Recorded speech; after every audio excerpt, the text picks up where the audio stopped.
Hello, Virgo. It is time for your month ahead reading for April 2025. We're going to start off with an oracle card, and that's the one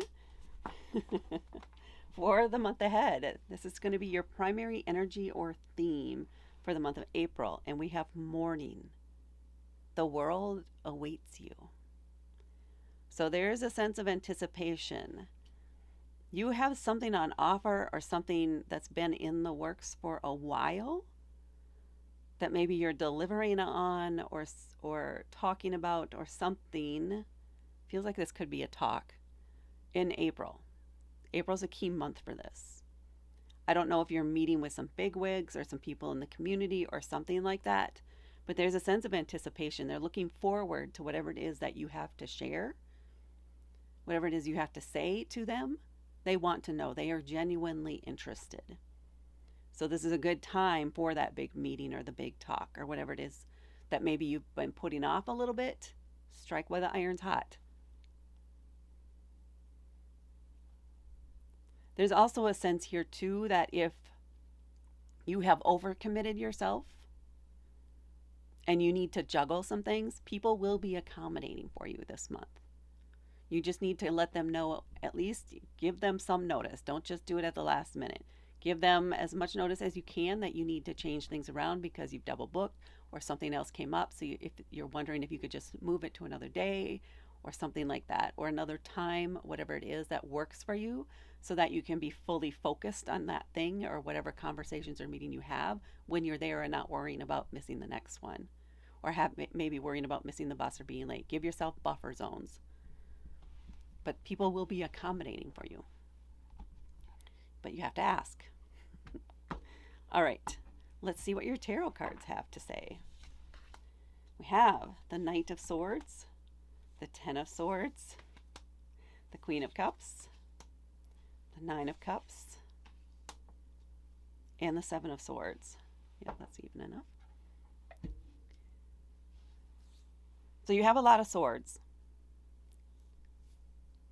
And you're an earth element, but you're Mercury. And Mercury rules your chart if your Virgo is rising. So this is that significance of that importance of communication and what it is you have to share and being honest and forthright about your thoughts on things. Because you have so many swords here. Communication is very, very important. If you have questions on something, if you have doubts about something, ask the questions. People are just waiting again for you to ask so that they can respond. They don't know, they can't anticipate what you might ask until you come up with, because you get into the details. You want to learn the nitty-gritty usually.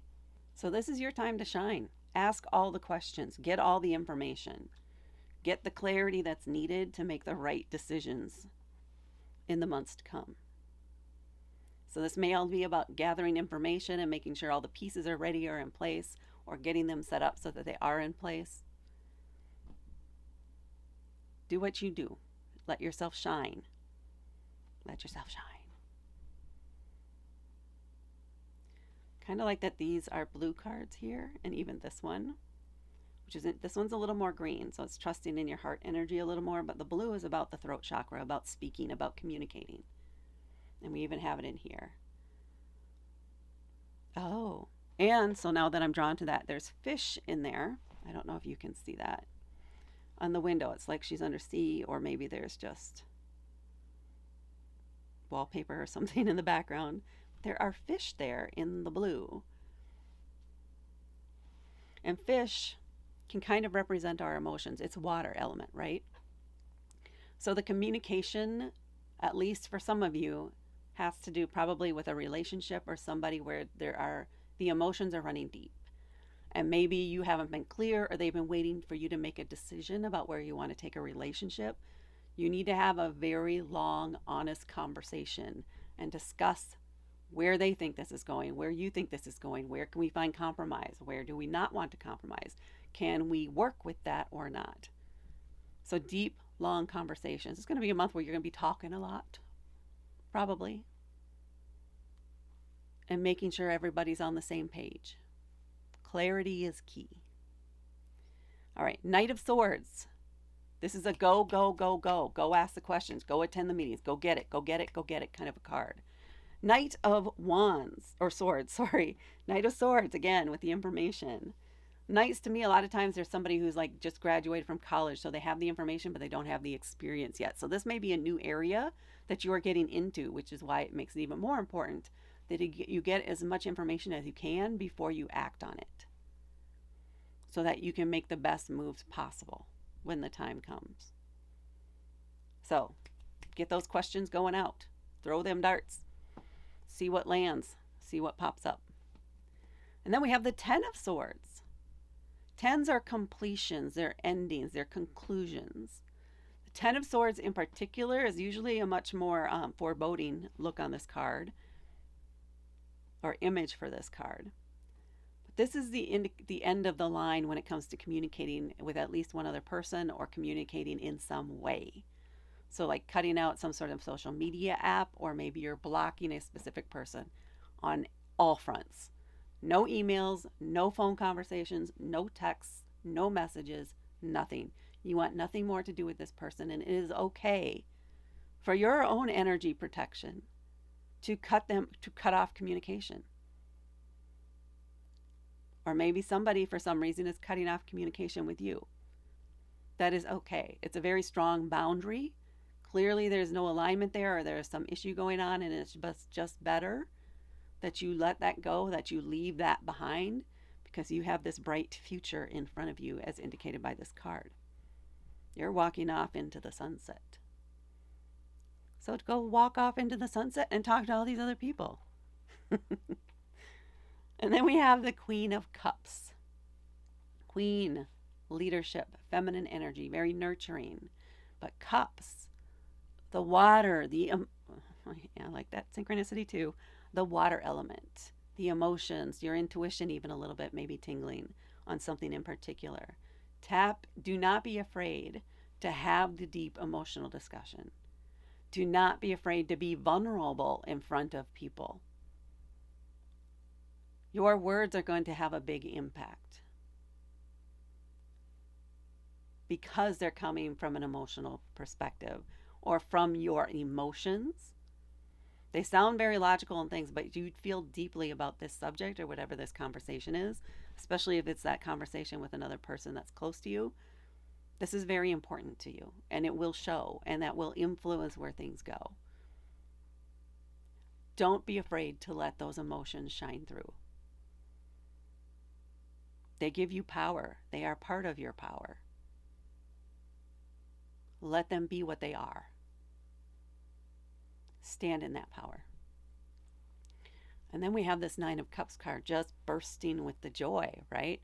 That light shining through, attracting everybody to you, attracting things to you.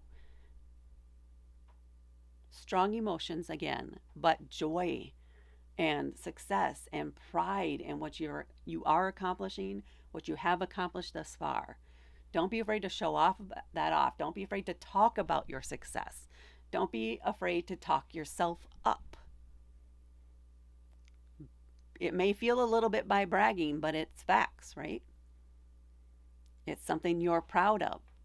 That is another emotion you can let shine through as you're talking about it, because it will make you sparkle a little bit more.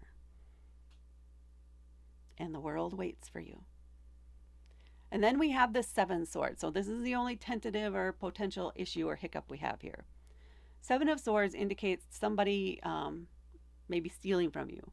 Or in this sense, what I'm feeling is somebody may be trying to trip you up or mislead you in some way, so you ask the wrong questions. And you may recognize that. You may tap into it. Maybe that's what's your intuition is tapping into a little bit, is something isn't quite right there. So I feel like you're going to be able to suss it out or sense it and correct in the moment to ask the right questions as you're gaining the new information. As it's coming in, you're correcting course and asking other questions. Or maybe you've thought of every possible scenario in case you don't know something, so you just have them already. You have the right things, and you know exactly what to say, especially, again, if you're tapping in with that intuition and emotional energy. I want to say emotional authority. If anybody has done human design, I love it. It's fascinating. But there's this sense of emotional authority where you make your decisions based on how you feel about things. Trust that here. Trust your how you're feeling about whatever's going on there. When you think somebody isn't, you feel like something's off a little bit, trust that something is off, and then follow up on that by asking more detailed questions, getting more information, educating yourself so that you don't fall into whatever trap they're trying to set. So someone's trying to set a trap for you. Be on alert.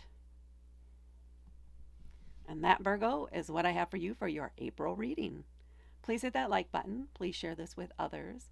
Please comment below to let me know if this resonated with you or not. And please subscribe to help me grow my channel. Thank you so much for watching, and I will talk to you later.